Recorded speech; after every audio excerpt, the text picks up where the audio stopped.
feel like you're in a holy place. That music. Wow, nice. Thank you, Daniel. Daniel and Emily will be our musicians today. So we have a treat in store. Just, it's 10:59. We don't mind starting a little bit early if you don't mind starting a little bit early. So let me just say, welcome. Welcome to our place that you're going to enjoy the rest of the day. I can just tell. I can just feel it in my bones today. Is there anybody visiting us just for their very first time? Very, very first time? Yeah, I see one there, but he's fibbing to me. Yeah, I've seen him before. Sorry, you don't get a package of nice stuff, free dinner or things like that. So anyhow, welcome everybody. We hope that you're going to like today what you hear and what you see, and we hope you just keep coming back for more, because we really got some good things in store for us. We want you to join us for Soup for the Soul. Did you know that we have Soup for the Soul today? We're going to have good chow today. We got some great soup makers. Yeah, we have some great soup makers. Did you know we're going to have an outdoor service? Next week? We're going to be outside. We're going to be out there with Mother Nature. We're going to be enjoying it. We're going to be having some great music too. Peter LeClaire, a guitarist, banjo player, piano player, singer, dancer, all-around good guy. You're just going to love him. So we're going to have a good time. Now, the thing we'd like you to do, though, is bring a friend. Why not? Bring a friend. And you know what? If you can, bring a chair. Yeah, we'd like to have an outdoor chair. That's what we're going to be outdoors. We'll have some chairs, but we'd like you to bring a chair and help us out with that, because, we got to go stack them and restack them, and, we like everything to run just by our breath, So, Foundations of the Science of Mind, that's going to come in September. That's a class, and it's going to run from September the 15th to November the 3rd, and it's going to be 6 o'clock in the evenings and to 8:30. And those classes, if you've been missing any of the classes, I know some of you would like to take classes if you have time, but these really bring you front and center into what we're all about, really front and center. So think about that. The class itself is it fulfills a requirement too. If anyone is thinking about down the future being a part of this leadership in CSL, like a practitioner, we have the most wonderful practitioners here, and they're really got their good training. And we like to offer this to others who may think they'd like to follow that path, or just take the course for your own benefit. Now we wanted to talk about something here too. It has to do with let's see, Julie, can you explain some of that for us? Yeah, please. Okay, I can explain a lot of stuff. Okay, where shall we start?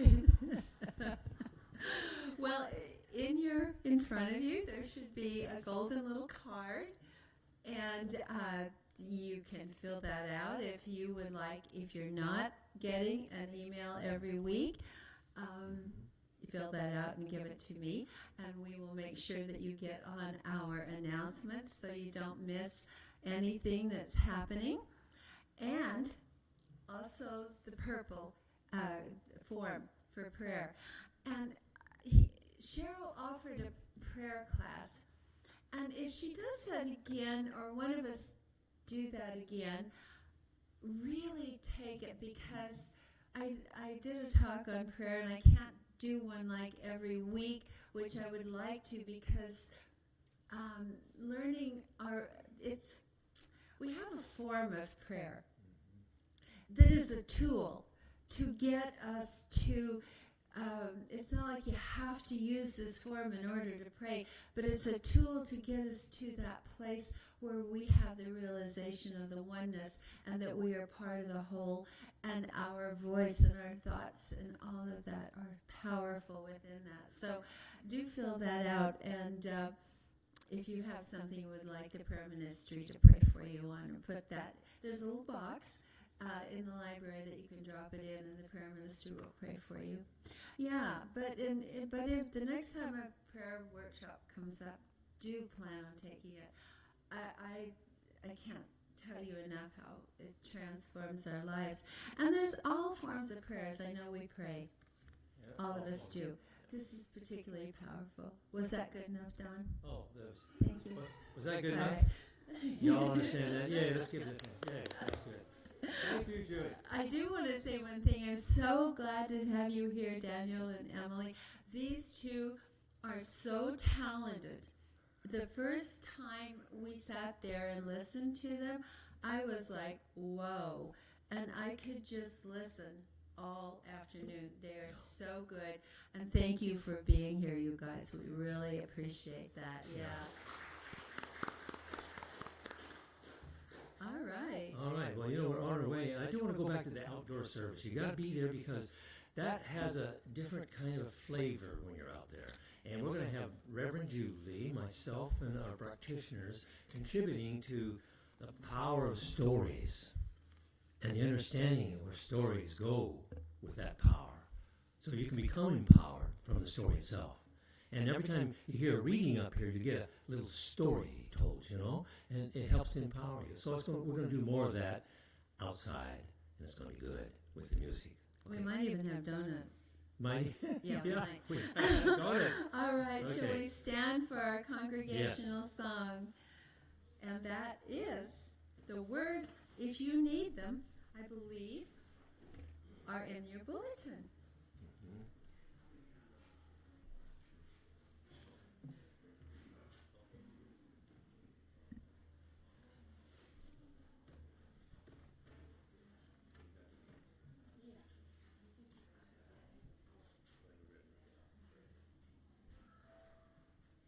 Peace like a river.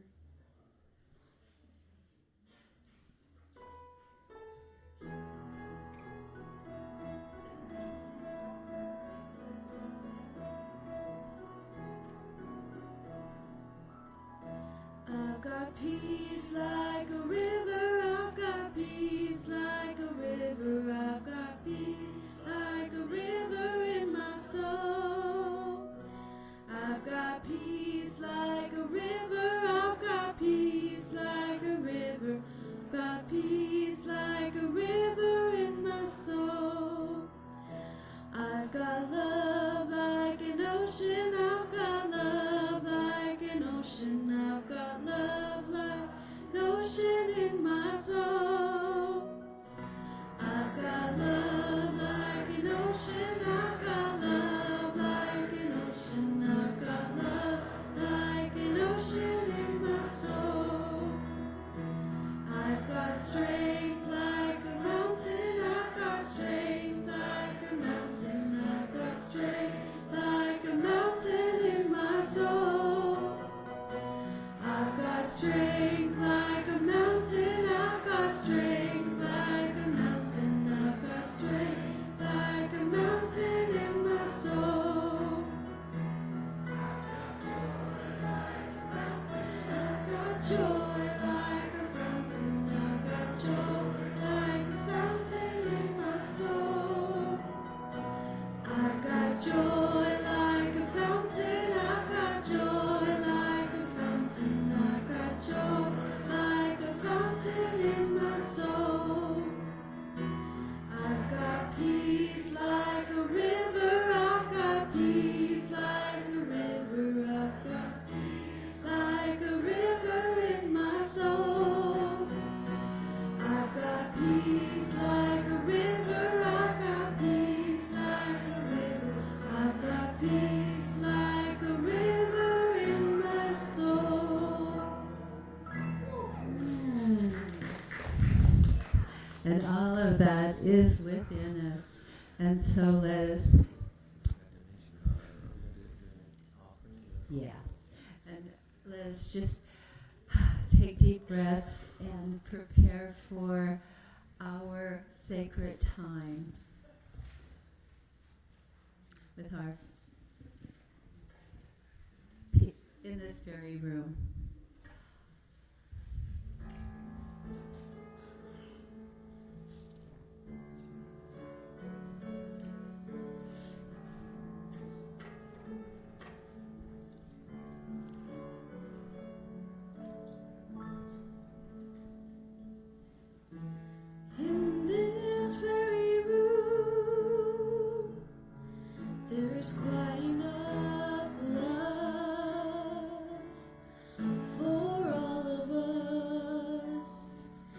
And in this very room, there's quite enough joy for all of us. And there's quite enough hope and quite enough power to chase away any gloom. For Spirit, one Spirit,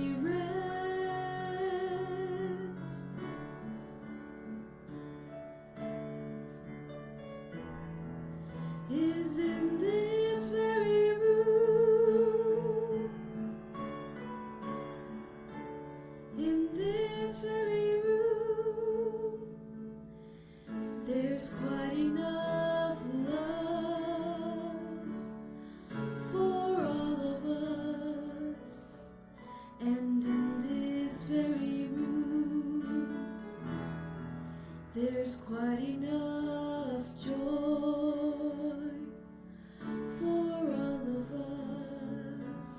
And there's quite enough hope and quite enough power to chase away any gloom. For Spirit, one Spirit,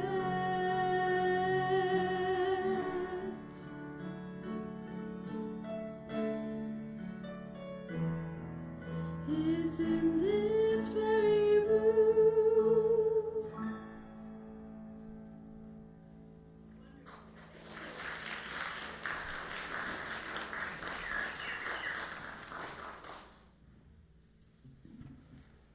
Good morning, friends.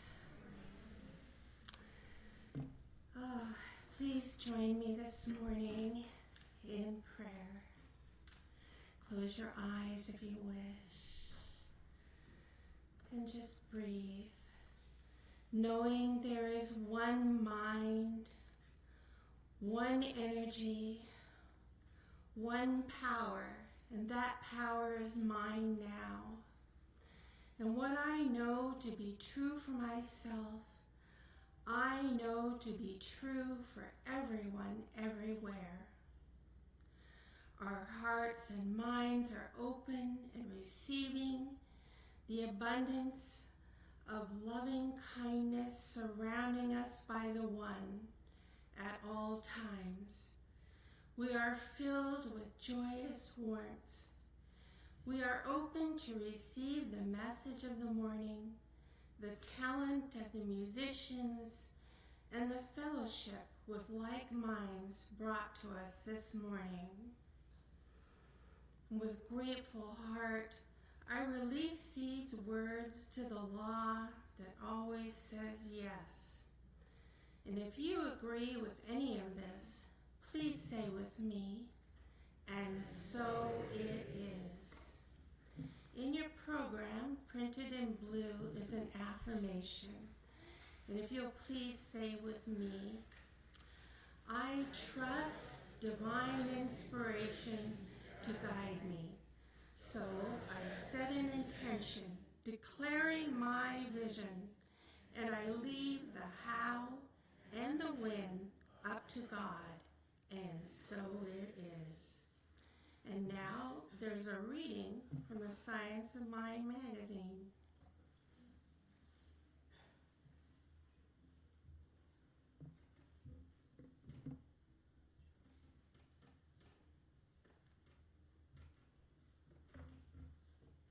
The reading for this morning, like said, is from the Science of Mind magazine. You know why we do this reading from the Science of Mind magazine? We want you to read this Science of Mind magazine every chance you get.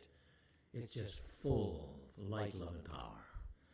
So the reading is called Fear of the Unknown. Now it says to explore strange new worlds, to seek out new life and new civilizations, and to boldly go where no one has gone before. Star Trek. Captain James Kirk. Yeah, right. Okay. And then we have Dr. Holmes, brings us down to earth. We cannot destroy the law, but we can redirect its movement. Yeah, Dr. Holmes always brings us right down to reality. And in the body of the reading, it starts out about the solar eclipse thing. It says that on this day, and it's written for that part, some parts of the world still experience and will experience a total solar eclipse. In the past, people were terrified by these events. They saw them as signs of doom or the gods' anger. And some cultures offered human sacrifices, shot flames into the sky, or they wailed in fear. Today, we understand when and why an eclipse happens. And when one occurs, we look on in awe and wonder. Imagine if one day you could look at your fears the way we now look at a solar eclipse. You would see them with an understanding instead of a fear. What once scared you might become something you understand. Would it be a lesson? Your fear now to know that. In the future, the charge would just simply disappear. One day, you will look lovingly at yourself and know that you did the best that you could with the tools that you had.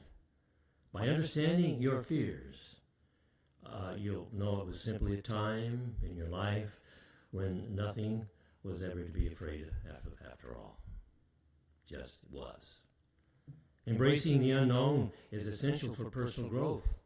We know that. Each time we change, we chart unfamiliar territory, and this is part of living consciously. We don't need to fear what we don't know. We can explore it with curiosity. By choosing faith and trust, we can become more comfortable with uncertainty. Today, let's just set aside fear and welcome what we have not yet experienced. The unknown is part of the conscious journey, so let's embrace it. And an affirmation to cover all that and confirm says, I am a being of light, embracing the new and the different, the boldly exploring the places that I have not gone before. I welcome it. And so it is.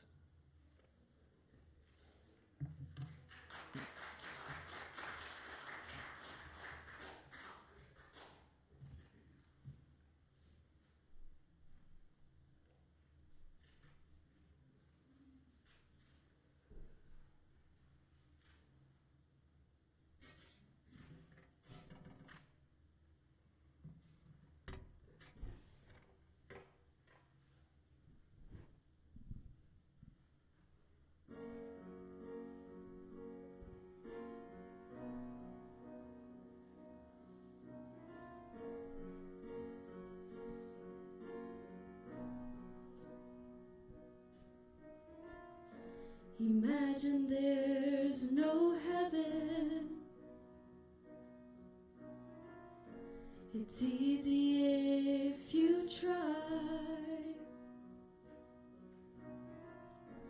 No hell below us. Above is only sky. Imagine all the people living for today.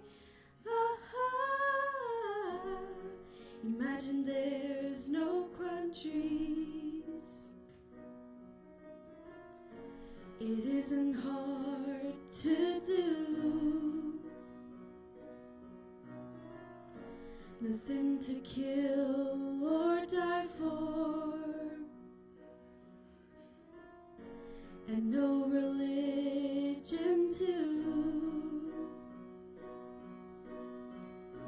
Imagine all the people living life in peace.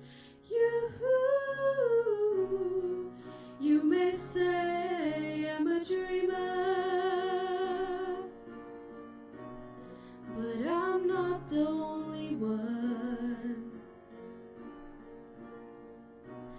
hope someday you'll join us,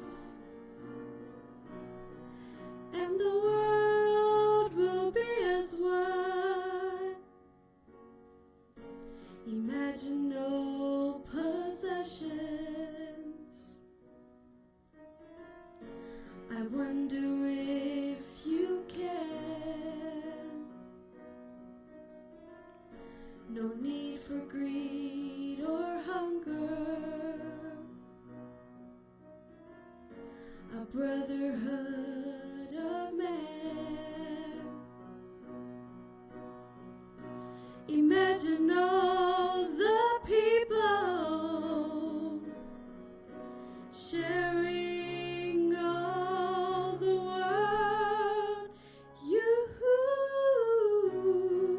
You may say I'm a dreamer, but I'm not the only one. I hope someday you'll join us, and the world will be as one.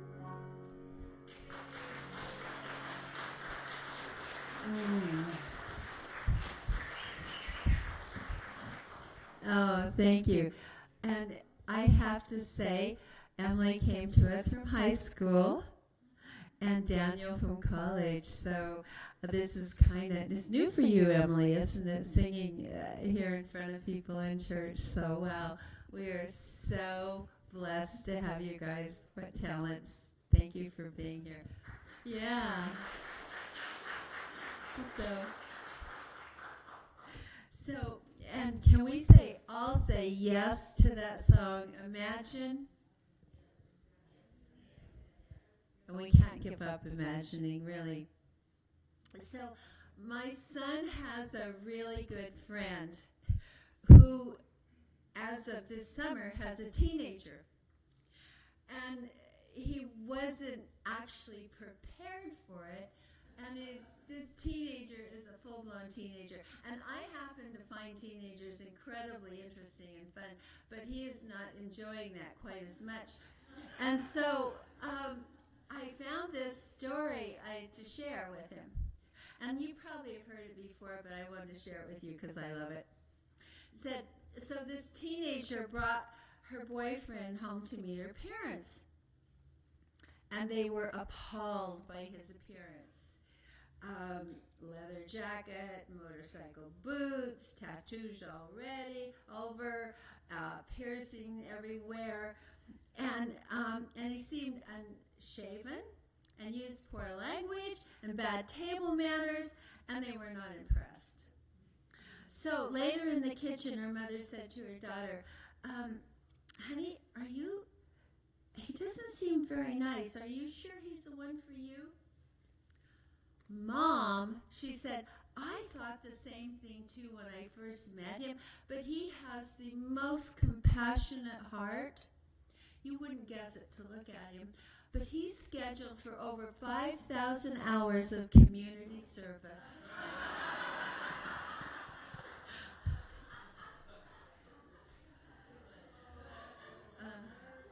Yeah. Do you think that'll help?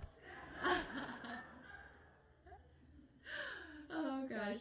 So this whole month, we're exploring the question, yes, saying yes. And yes harnesses, if we say yes to something, and it doesn't matter what we're saying yes to, it's going to harness this power for something specific, because that's the way the law works. The law of mind, we know that we talk about our thoughts manifest for us, what we believe is true for us. Well, when we say yes to something, we're putting in motion a power, a divine power. And today we're saying yes to vision. And having a clear vision focuses this power of creativity. it totally focuses it. And without a clear vision, well, okay, it's like going on a trip without a map. And we'll get somewhere, but it might not be where we really want to get. And so a roadmap is like a clarity. And I told you this story before, so I'm sorry for repeating it for those who haven't heard it. I had dinner Friday night with a friend of my daughter's, and when she was in college back east in a suburb of Boston, which all those suburbs kind of run together, we were going to go see her, and this was before the days of cell phones. And we had an address and some directions to turn at this street and to turn where there was a red house and to turn, those directions. So my daughter, who was also in college and had very little money and didn't want to spend it on a map, said, well, we'll find it. So we drove around, we drove around for an hour. Finally, I said, we are going to buy a map. And it was $3.50. She will tell you how much it cost. Because she was counting pennies. But we got this map, and we got there in minutes. We weren't even that far away, but we were kind of circling it. So I really got, and now we have GPS. Thank God. It's really, it's our map. So, but a map creates clarity, a vision.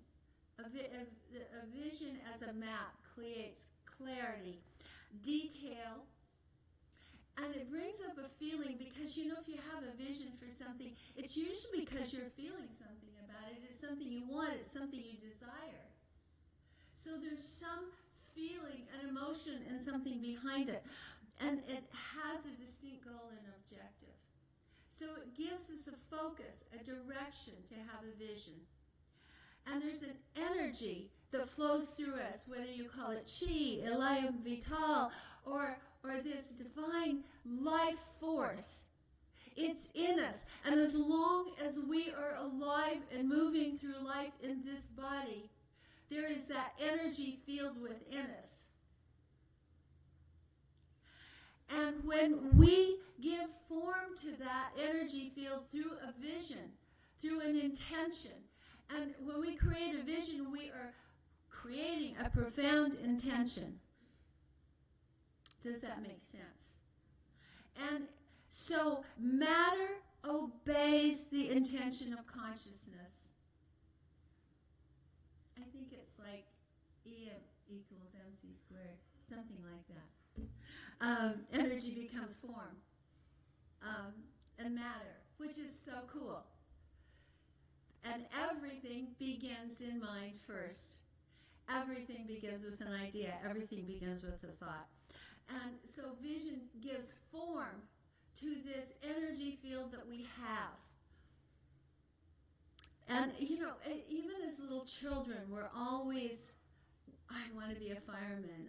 I used to play school a lot, to teach. We have this vision for, I want to do this, I want to do that. Even little children start out with something and a desire and enthusiasm about it. And we still have that. It just changes form, usually. And we grow up, it doesn't go away. So my question is today for each of us, what is calling you? Because there is something. There is something. And sometimes we get so out of touch with it. But there is something within you that's calling you. And if you say yes to it, you probably will be confronted with change. And we will in many ways not be the same person when we respond to that. And sometimes that's kind of fearful. But there is something in all of us. So my challenge for us today, what is calling us? What inner desire is attempting to move through us? Because no matter where we are in life, there is something. So I love the story of Moses, and I haven't actually talked about Moses here for a long time. So you're like, oh, phew, thank God about that. But Moses was a pretty interesting character. And, the Exodus story probably didn't happen exactly that way.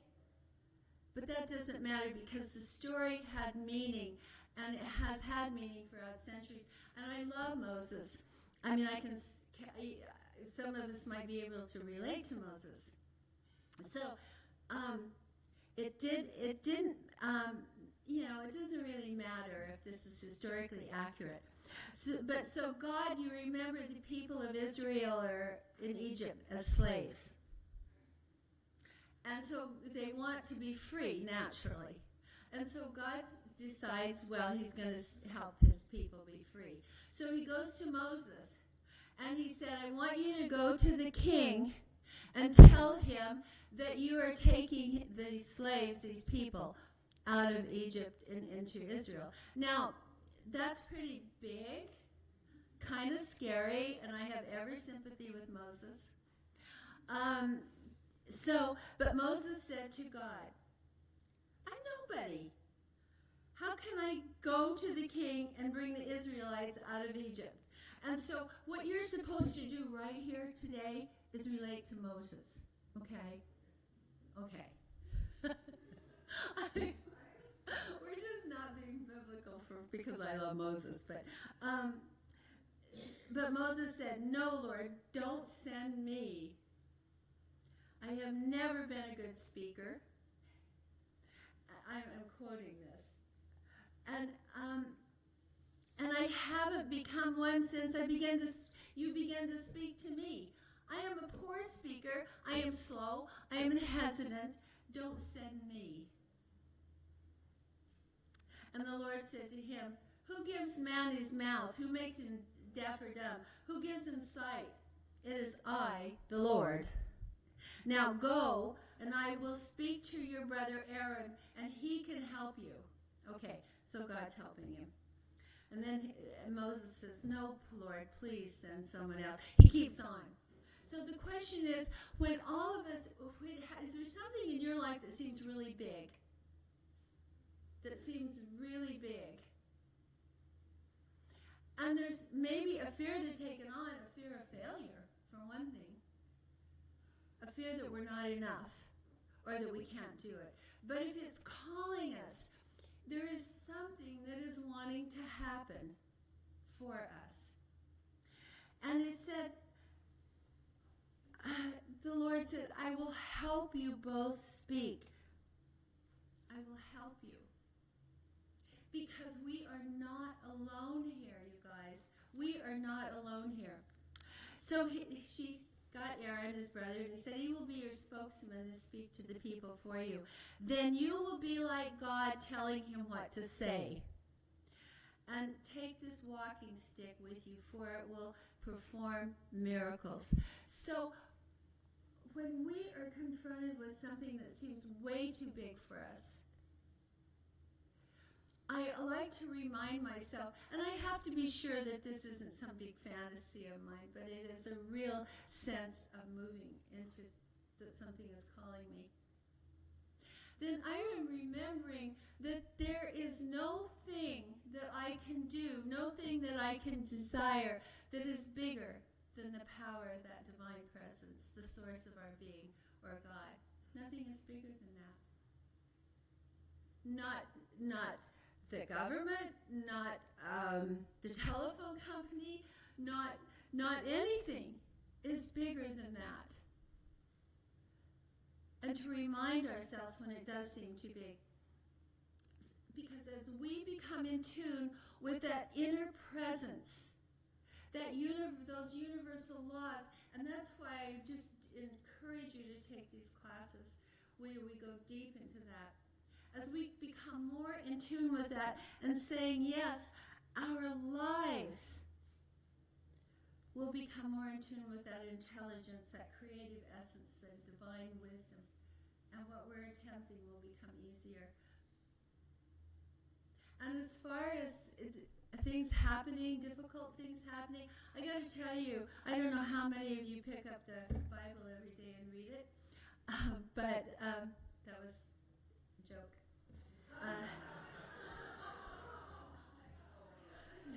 always have to remind you.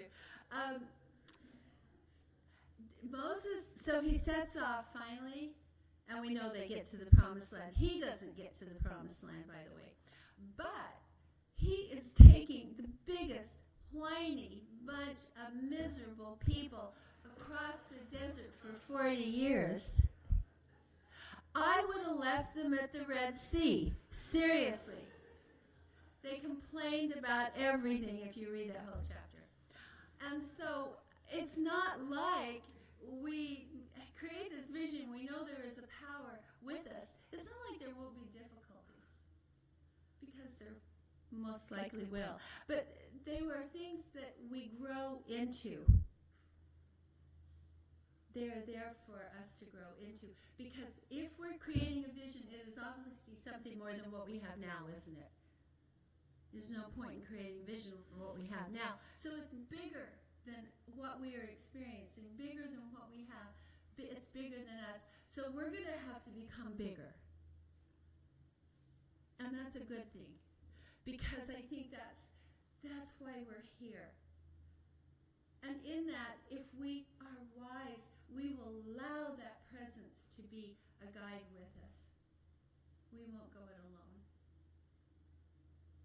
Which I do believe is why we're here, is to become more aware of the indwelling presence, of that divine presence of love and peace and power that is who we are. And all of this that we do is really a journey into that.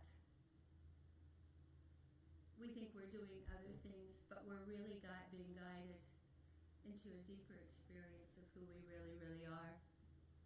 So, I have a friend I went to college with, and so we were talking about where we'd been. I hadn't seen him for years, and so we were talking about the journey we'd been on, and as one does. And so he had this story he was telling me, and I wanted to share it with you. So he had this really good teaching job at a university in Minnesota. And he was tenure and benefits and a really good salary. But he had this deep desire to teach at a Catholic, he was Catholic, to teach at a Catholic university in the Northwest. And I think he got his master's at Gonzaga, so he wanted to go back to Gonzaga. And so he said he interviewed there, and it was his dream. But he went back home and he talked to his wife because the salary was 30% less. He'd lose his benefits and his pension and his tenure, and he'd have to start over. And they had 4 children. So this was a pretty big deal. And they just, as you can imagine, you wanting to do something, but it just seems like, oh, bad idea, because look what I'm giving up. So they prayed about it, and they went to Mass. He said they went to Mass that Sunday after he got back from his interview. And the homily that they read that day was, look at the birds of the air. I always love this one. They do not sow or reap or store away in barns, and yet your heavenly Father feeds them. And you are you not much more valuable than they? And so this just struck him. And I do think there are things that come to us when we need to hear them. And he said he looked at his wife, and they just said, that's our sign. And so they made a decision. They packed up and they moved to Spokane. And as I was talking, I checked in with him yesterday to make sure I had it all right. But he said, and they got there, and then the year after they got there, his wife was invited to teach at Gonzaga Prep. That meant their kids could go to Gonzaga Prep for free. And since he was teaching at Gonzaga, which is a very good university, their kids could go there for free. And then he said he ended up making so much more salary in the end than he ever did where he was before, because he's really good at what he does. So I love that story, you guys. It's, in some ways, maybe it's all of our story, that there's something calling us that we really want, and yet it doesn't feel like it can happen. But remember, the birds of the air, they do not sow or reap or store away in barns, and yet your Heavenly Father feeds them. Perhaps that's meaningful to someone here today. I hope so. So, when we have that clear vision and prepare ourselves, there is a power that moves in and through it and for us. The universe is for us. The infinite creative source is for us. It's not to punish us. It's not to judge us. It's to bring it to itself in that scope of love out of which we were all birthed. It's for us. It says yes. The law always says yes. And we are only loved. And there is an energy flowing through us that we give form to. And this energy ignites a spark in that divine life in us. When we focus on an intention. So my question again is, what is calling you today? It could be a job, a health issue, an educational decision, anything, a trip. So let's just take a moment in silence and go within, where there is that divine presence, that God, that source out of which all of us were birthed and which lives not just in us but as us. To be in touch with that, to be in tune with that infinite.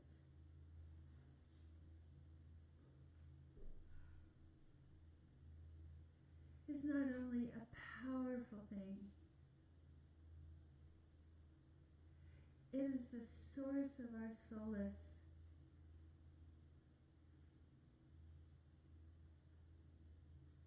As we allow ourselves to be embraced by that love.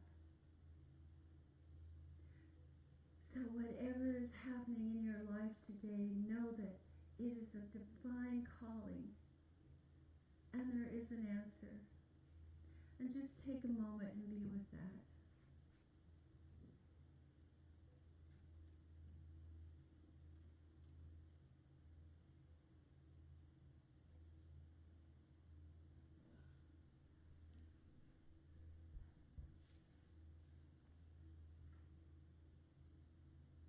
Look at the birds of the air. They do not sow or reap or store away in barns, and yet your Heavenly Father feeds them.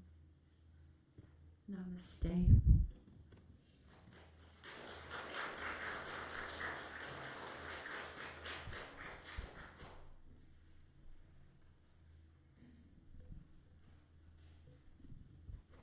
This song is called Goodness of God.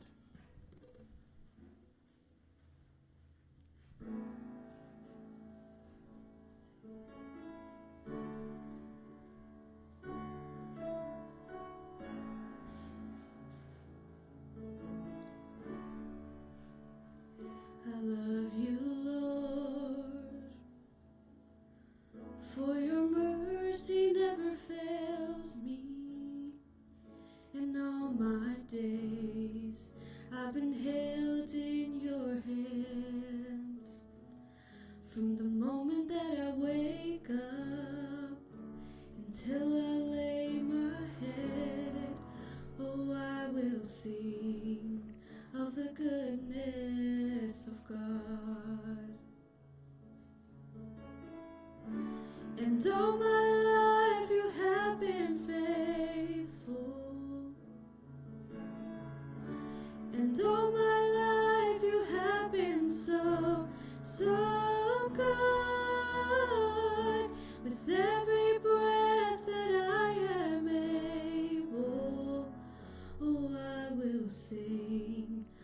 the goodness of God. I love your voice. You have led me through the fire in the darkest nights. You are close like no other. I've known you as a father. I've known you as a friend. And I have lived in the goodness of God. And all my life you have been faithful. And all my life you have been so, so good. With every breath that I am able, oh, I will sing of the goodness of God.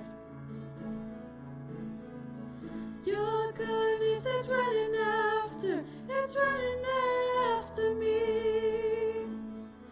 Your goodness is running after, it's running after me. With my life laid down, I surrender now. I give you everything.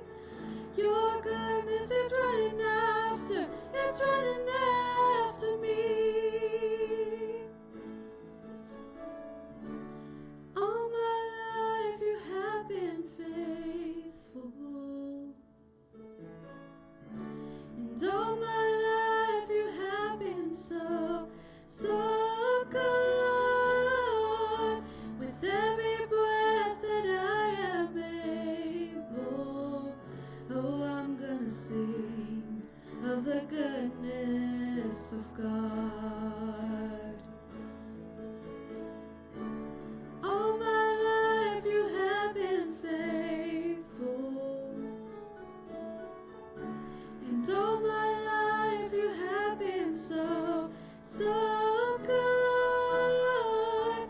With every breath that I am able, oh, I will sing of the goodness of God.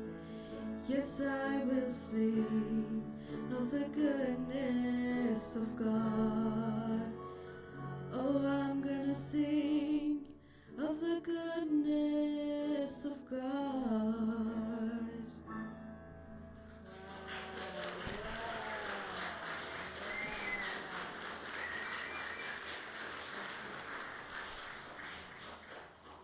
Wow. Thank you so much. Wow. It really is a heart moving. Yes, thank you. So, wow. Yes, now is the time in our service to invite our ushers to come forward. You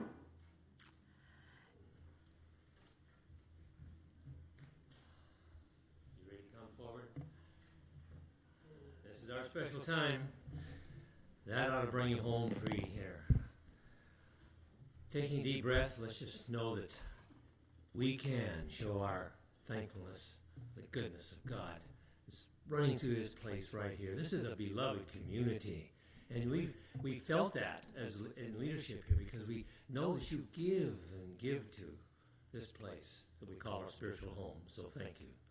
So right in your program, there is a offertory affirmation, and it's about very powerful, and it blesses you as you give.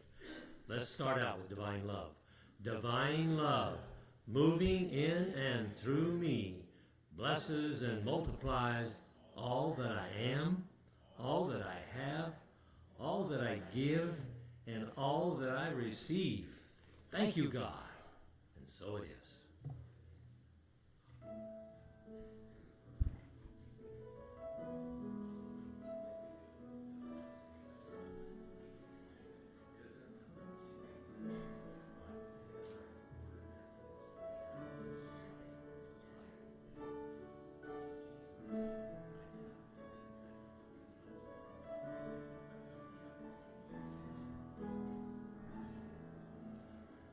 I am so blessed.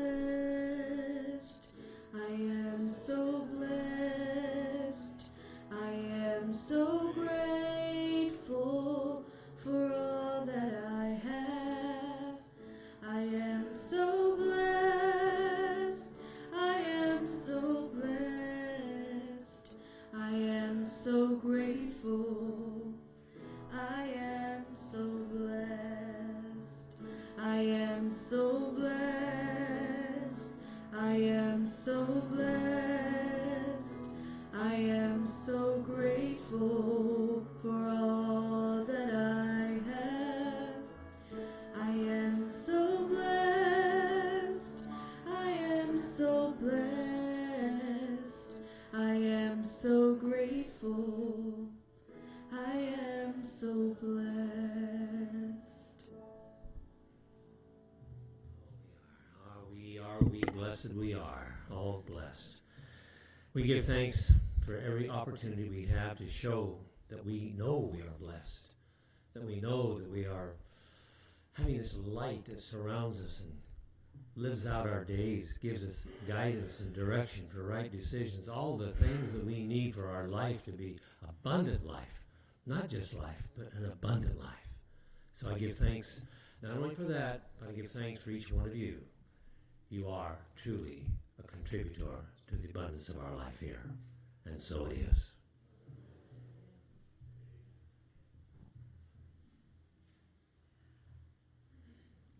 Okay, let us stand and acknowledge the power of protection. Together, the light of God surrounds us, the love of God enfolds us, the power of God protects us, and the presence of God watches over us. Wherever we are, God is, and all is well. And so let us stand, join hands, and know that peace is possible.